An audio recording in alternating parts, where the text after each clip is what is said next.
Hello students, आज के इस सेशन में हम बात करेंगे function of state pharmacy council और joint state pharmacy council. Last session में हमने बात की थी स्टेट फार्मेसी काउंसिल और जॉइंट स्टेट फार्मेसी काउंसिल का कॉन्स्टिट्यूशन क्या है और उसमें कितने टाइप के मेंबर्स होते हैं। तो उसके बारे में हमने बताया था इसमें 3 टाइप के मेंबर्स होते हैं। फर्स्ट मेंबर होते हैं इसमें elected members, then nominated members, then ex officio members. अगर हम स्टेट फार्मेसी काउंसिल की बात करते हैं तो स्टेट उस पर्टिकुलर स्टेट के लोगों में से ही जो है मेंबर्स में से मेंबर होते हैं। और जॉइंट स्टेट फार्मेसी काउंसिल की हम बात करते हैं तो उसमें जो पार्टिसिपेटिंग स्टेट्स हैं उनमें से ये मेंबर्स चुने जाते हैं या नॉमिनेट होते हैं या एक्स ऑफिशियो होते हैं। इसके बारे में हम बात कर चुके हैं, तो इसके बारे में थोड़ा सा पॉइंट और इसमें डिस्कस कर लें कि जो स्टेट फार्मेसी काउंसिल या जॉइंट स्टेट फार्मेसी काउंसिल है वो अपने मेंबर्स में से प्रेसिडेंट और वाइस प्रेसिडेंट को चुनती है। इलेक्शन उसका होता है और उसे वाइस प्रेसिडेंट और वाइस प्रेसिडेंट चुने जाते हैं जो उनके मेंबर्स होते हैं उनमें से। वहीं जो नॉमिनेटेड और इलेक्टेड मेंबर्स होते हैं काउंसिल के, उनका जो कार्यकाल होता है वो 5 साल का होता है। 5 साल तक के लिए उनको ऑफिस में वो रहते हैं, अपने ऑफिस को होल्ड करते हैं। और इसके बाद में any member absenting without sufficient excuse, और इसमें से कोई मेंबर अगर सफिशिएंट एक्सक्यूज़ के या बिना किसी रीज़न के एब्सेंट रहता है तो उसकी सीट खाली हो जाती है और इस सीट को, उस वैकेंट सीट को भरने के लिए फ्रेश नॉमिनेशन या फ्रेश सिलेक्शन होता है। और जैसे भी जो भी केस है वो फ्रेश नॉमिनेशन या फ्रेश इलेक्शन होता है। और सभी मेंबर्स जो है, जितने भी काउंसिल के मेंबर्स हैं, वो री इलेक्शन के लिए एलिजिबल होते हैं, री इलेक्शन के लिए या री नॉमिनेशन के लिए एलिजिबल होते हैं और अपनी दोबारा से वो चुनाव लड़ सकते हैं। इसके बाद में जो काउंसिल होती है, स्टेट फार्मेसी काउंसिल या जॉइंट स्टेट फार्मेसी काउंसिल, वो एक रजिस्ट्रार को अपॉइंट करती है और इस रजिस्ट्रार को सेक्रेटरी भी कहते हैं या इसके ट्रेजरर भी होता है। ये रजिस्ट्रार जो है वो who may also act as an its secretary और ट्रेजरर। यहाँ दूसरे जो अगर जो लगता है काउंसिल को जो नीड होती है, वो दूसरे नेसेसरी ऑफिसर और स्टाफ को भी वो जो भी रिक्वायर्ड है उनको अपॉइंट कर सकती है। ये स्टेट फार्मेसी काउंसिल के अधिकार क्षेत्र में होता है।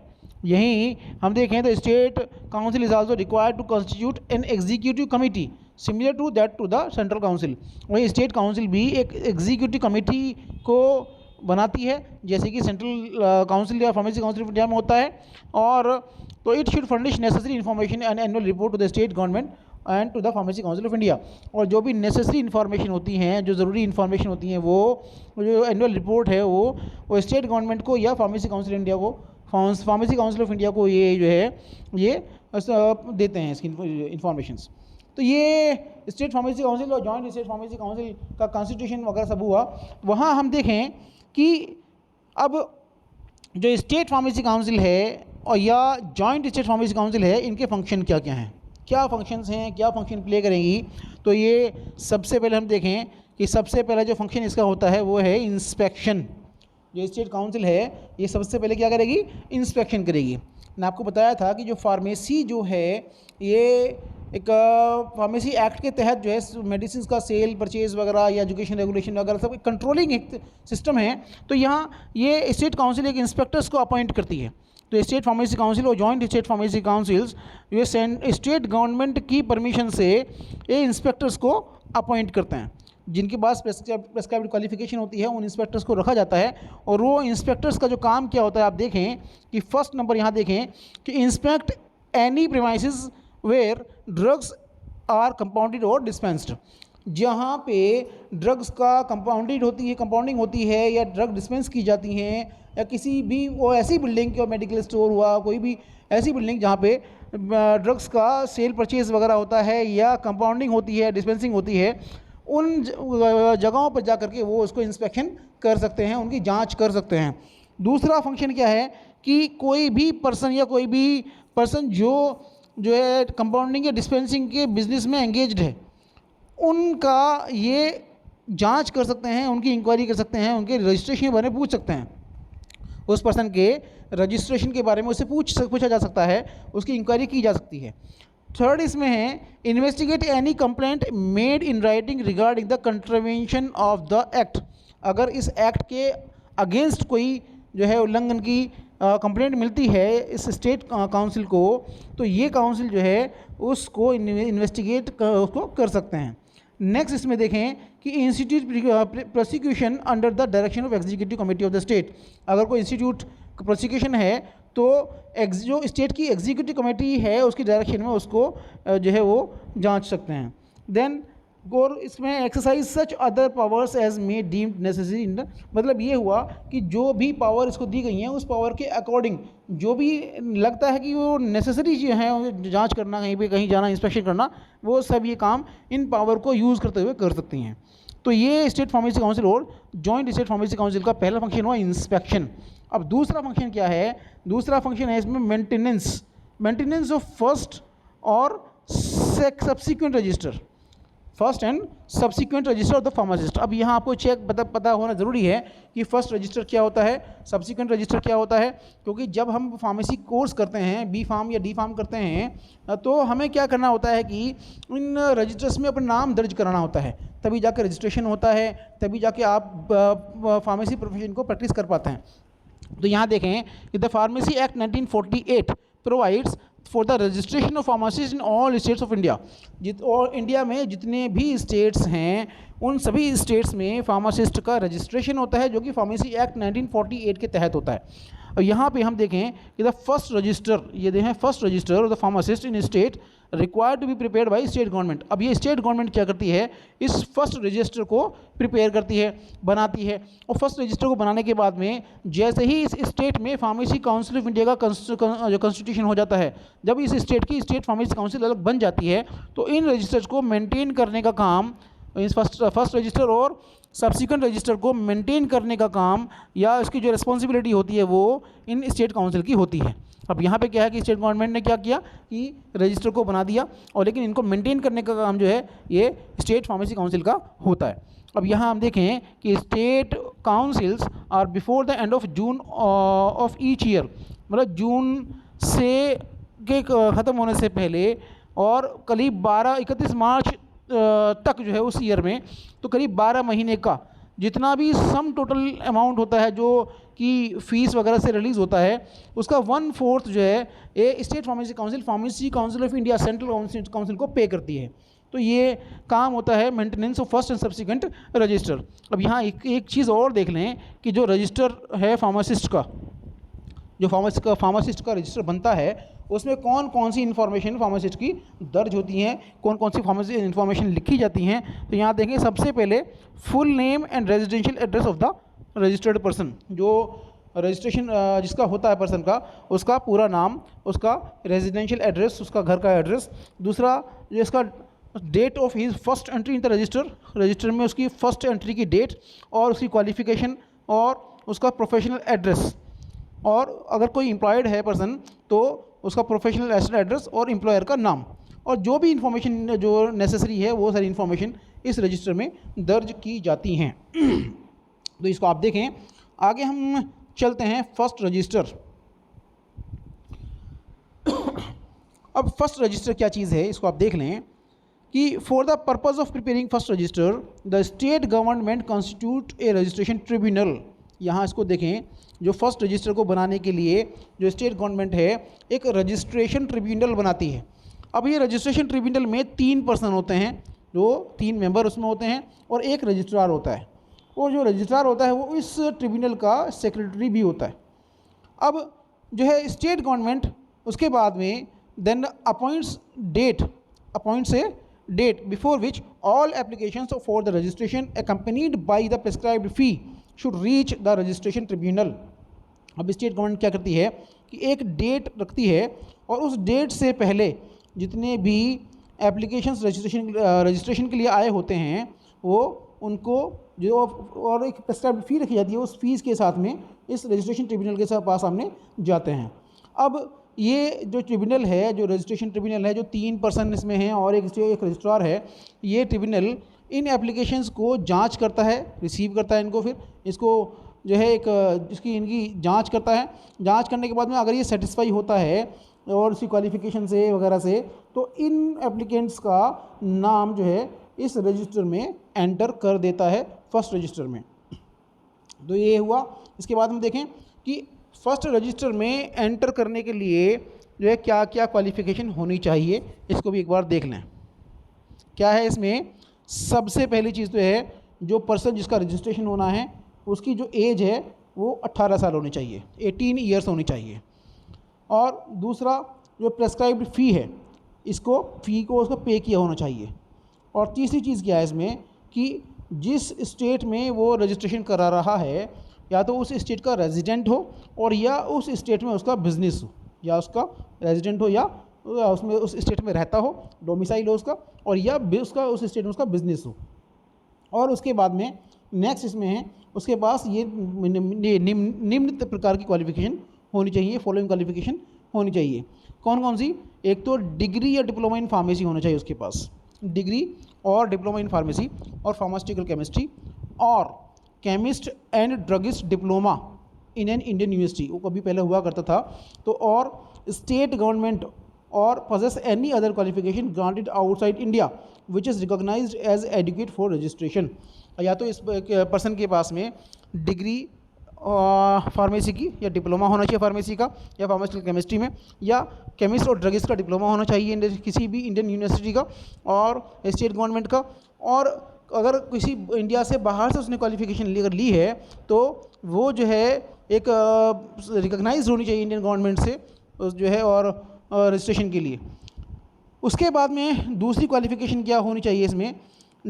ए degree of an Indian university other than a degree of diploma in pharmacy. यहाँ हो सकता है पुराने रूल्स ये हैं कि अगर फार्मेसी की डिग्री नहीं है तो उसके पास किसी भी इंडियन यूनिवर्सिटी की डिग्री होनी चाहिए, किसमें हो या और फार्मास्यूटिकल केमिस्ट्री में, और अलॉन्ग विद एक्सपीरियंस उसके पास कम से कम 3 साल का एक्सपीरियंस होना चाहिए डिस्पेंसिंग का, और and compounding of drugs in hospital और डिस्पेंसरी और any other place where drugs are regularly dispensed on prescription by registered medical practitioner. मतलब ये हुआ कि कोई भी डिग्रीधारी जिसके पास डिप्लोमा डिग्री फार्मेसी करना हो या फार्मास्यूटिकल केमिस्ट्री करना हो, लेकिन डिग्री है उसके पास किसी भी स्ट्रीम में और उसका एक्सपीरियंस जो है डिस्पेंसिंग कंपाउंडिंग का 3 साल का है कम से कम किसी हॉस्पिटल वगैरह में, तो वो भी अपना रजिस्ट्रेशन करा सकता है फर्स्ट रजिस्टर में।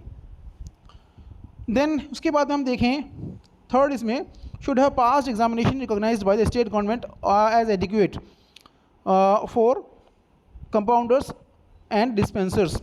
और किसी जो है कंपाउंडर्स या डिस्पेंसर्स के लिए जो एडिकेट जो गवर्नमेंट के एग्जामिनेशन है, जो रिकॉग्नाइज्ड एग्जामिनेशन है, वो उसको पास होना चाहिए। और इसके बाद में should have experience not less than 5 years. अगर कोई डिग्री डिप्लोमा उसके पास नहीं है और 5 साल का उसके पास एक्सपीरियंस है डिस्पेंसिंग या कंपाउंडिंग का, तो किसी हॉस्पिटल में या डिस्पेंसरी में, तो वो भी अपना रजिस्ट्रेशन में फर्स्ट रजिस्टर में रजिस्ट्रेशन करा सकता है। ये सब पुराने रूल्स हैं और पहले ये ड्रगिस्ट में डिप्लोमा होता था, जो भी है।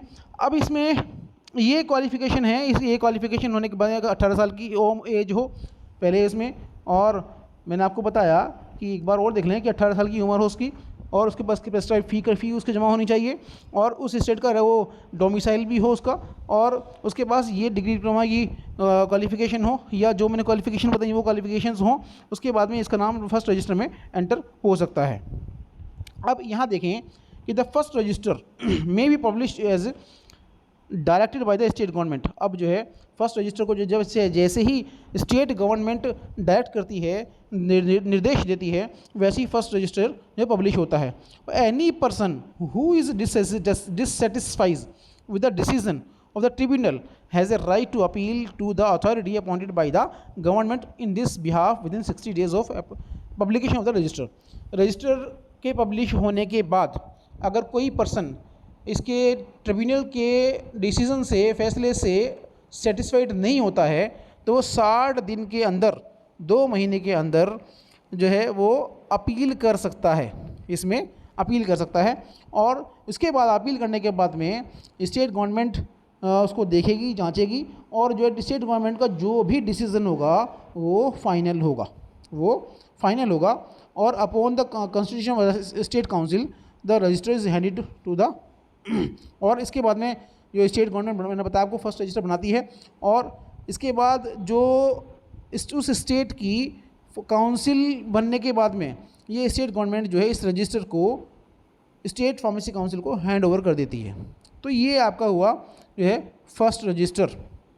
Then subsequent register. अब सब्सीक्वेंट रजिस्टर की हम बात करें तो after the preparation of first register and before the education regulation have taken effect in state, a person desirous of having his name registered in the subsequent register. अब जो है कोई पर्सन जो है फर्स्ट रजिस्टर में नाम enter होने के बाद में, उसके बनने के बाद में और एजुकेशन रेगुलेशन के इफेक्ट में आने के बाद में कोई पर्सन जो है अगर चाहता है तो वो सब्सिक्वेंट रजिस्टर में अपना नाम एंटर करा सकता है। वो क्या, उसके लिए क्या क्या क्वालिफिकेशन होनी चाहिए? एक तो मैंने बताया आपको पहले कि उसकी 18 साल की एज हो, 18 ईयर्स एज हो, उसने प्रिस्क्राइब्ड फ़ी जो होती है वो जमा की होनी चाहिए, और जो उसमें जो है उस स्टेट का वो रेजिडेंट होना चाहिए, जो मैंने आपको पहले बताया सेम है इसमें चीज़ें। और ये क्वालिफिकेशन इसकी होनी चाहिए जो है उसके पास डिग्री या डिप्लोमा का क्वालिफिकेशन जो भी है इसमें, और उसका बल्कि उसका नाम जो फर्स्ट रजिस्टर में एंटर होना चाहिए। तो इसमें क्या है कि possesses qualification which would have entitled to them to have his name registered in the on the first register, or at least matriculate, or number 2 is a registered pharmacist in another state or possess qualification granted outside India which is recognized as adequate for the registration of and is at least matriculate। तो ये qualification इसके पास होनी चाहिए, तब इसका नाम subsequent register में दर्ज हो सकता है। तो ये फर्स्ट रजिस्टर और सब्सीक्वेंट रजिस्टर हुआ। अब आप इसमें एक बार और देख लें कि qualification required after education regulation have taken effect. जब एजुकेशन रेगुलेशन आने के बाद में जो है क्या क्वालिफिकेशन होने चाहिए आपको रजिस्ट्रेशन के लिए? तो इसमें से पहली बात वही जो सेम चीज़ें होगी यहाँ भी कि आपकी 18 साल की एज होनी चाहिए, दूसरा उस स्टेट का डोमिसाइल होना चाहिए आपके पास, या उसका आपका बिजनेस उस स्टेट में होना चाहिए। तो तीसरा इसमें ये कुछ रिक्वायरमेंट इसमें होनी चाहिए, क्वालिफिकेशन रिक्वायरमेंट कि हैज़ पास्ड अप्रूव्ड एग्जामिनेशन, या तो अप्रूव्ड एग्जामिनेशन उसने पास किया हो, या इसमें जो है पोजेस ए क्वालिफिकेशन ग्रांटेड आउटसाइड इंडिया, जो कोई अगर इंडिया से बाहर से उसने क्वालिफिकेशन अगर ली है तो वो इंडियन गवर्नमेंट से रिकॉग्नाइज होनी चाहिए, और इसके बाद में और या जो है वो किसी अदर स्टेट में रजिस्टर्ड फार्मासिस्ट होना चाहिए। तो ये सब चीज़ें होंगी तब उसका नाम रजिस्ट्रेशन, उसका रजिस्टर हो उसमें हो जाएगा, नाम दर्ज हो जाएगा। तो ये सब आप देख लें। इसको आगे चलते हैं, इसमें हम थोड़ा सा जो बचता है इसमें matter, removal of name from the register. अब जो है नाम भी एंटर हो गया इसमें फर्स्ट रजिस्टर में, सब्सिक्वेंट रजिस्टर में जो क्वालिफिकेशन के आधार पर, एज के आधार पर, सब चीज़ों पे।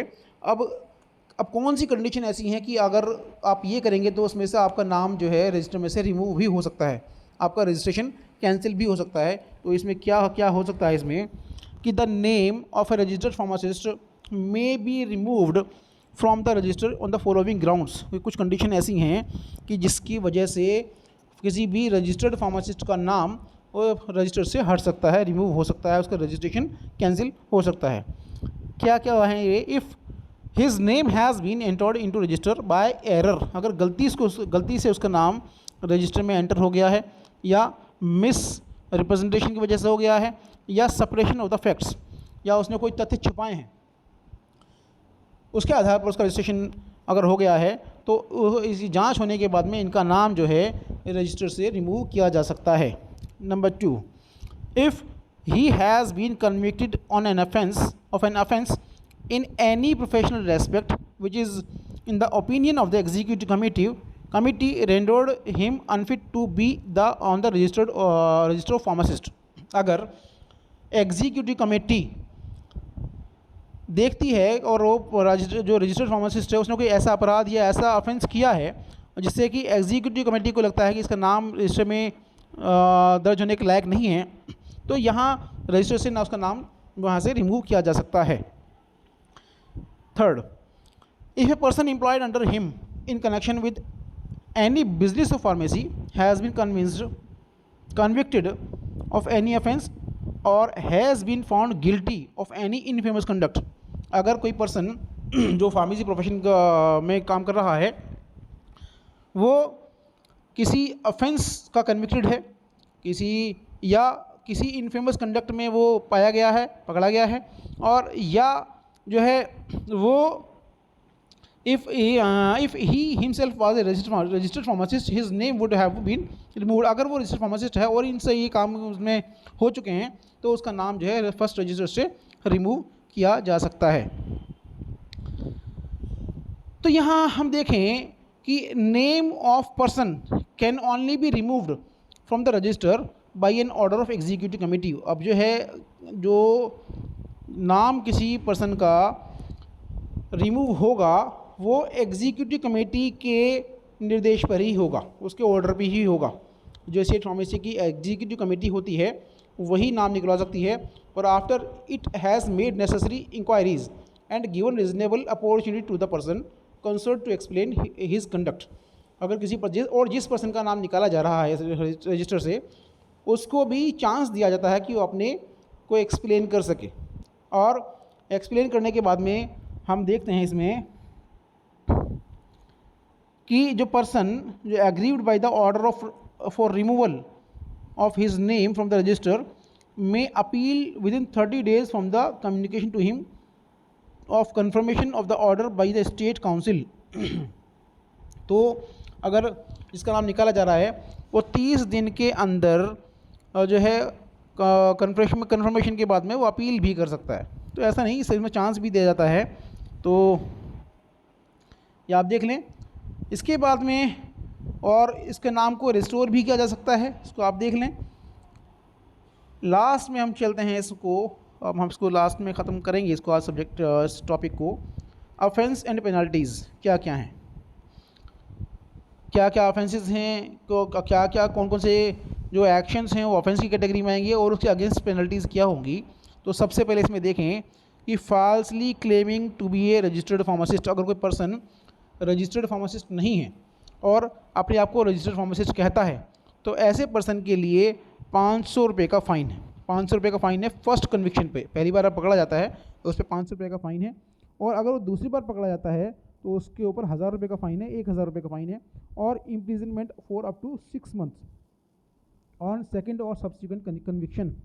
पहली बार पकड़े जाने पर 500 रुपये देकर छोड़ दिया जाएगा, लेकिन अगर दूसरी बार या तीसरी बार या बार बार पकड़ा जाता है तो उसको 1000 रुपये और 6 महीने की जेल भी उसको होगी। इसके बाद में नेक्स्ट है अगर डिस्पेंसिंग बाई अनरजिस्टर्ड पर्सन। अगर कोई जो है अनरजिस्टर्ड पर्सन डिस्पेंसिंग अगर करता है, आजकल हालांकि बहुत कॉमन है ये चीज़, आजकल लोग अपने लाइसेंस का अपने रेंट पे दे देते हैं और अनरजिस्टर्ड पर्सन डिस्पेंसिंग करता है, और जो रजिस्टर्ड फार्मासिस्ट हैं वो अपना कहीं जॉब करते हैं, वो भी ठीक नहीं है।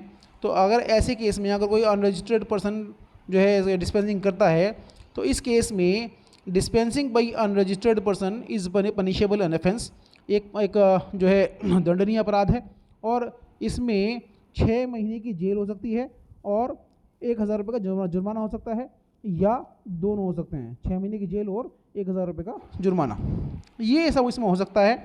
इसके बाद में है penalty for obstructing state pharmacy council inspectors. अगर स्टेट फार्मेसी काउंसिल के इंस्पेक्टर्स के साथ कोई मिसबिहेव किया जाता है, उसको रोका जाता है, तो उस केस में भी जो है 6 महीने की जेल और 1000 रुपये का जुर्माना या दोनों हो सकते हैं। तो this is all about of pharmacy act. मैंने आपको पूरा डिस्कस किया है इसके बारे में, आप इसको पढ़ लें। इसमें से क्वेश्चन बहुत आते भी हैं, एजुकेशन रेगुलेशन में क्वेश्चन आते हैं, स्टेट फार्मेसी काउंसिल और जॉइंट स्टेट फार्मेसी काउंसिल में क्वेश्चन आते हैं, ऑफेंसेस और पेनल्टीज़ में क्वेश्चन आते हैं, फर्स्ट रजिस्टर, सब्सिक्वेंट रजिस्टर्स और अप्रूवल प्रोसेस, ये सब आप पढ़ लें। इसको रजिस्ट्रेशन ऑफ फार्मासिस्ट कैसे होता है मैंने आपको बताया, ये सब आप इसको पढ़ लें और आप एग्ज़ाम की तैयारी करें। और wish you all the best. धन्यवाद।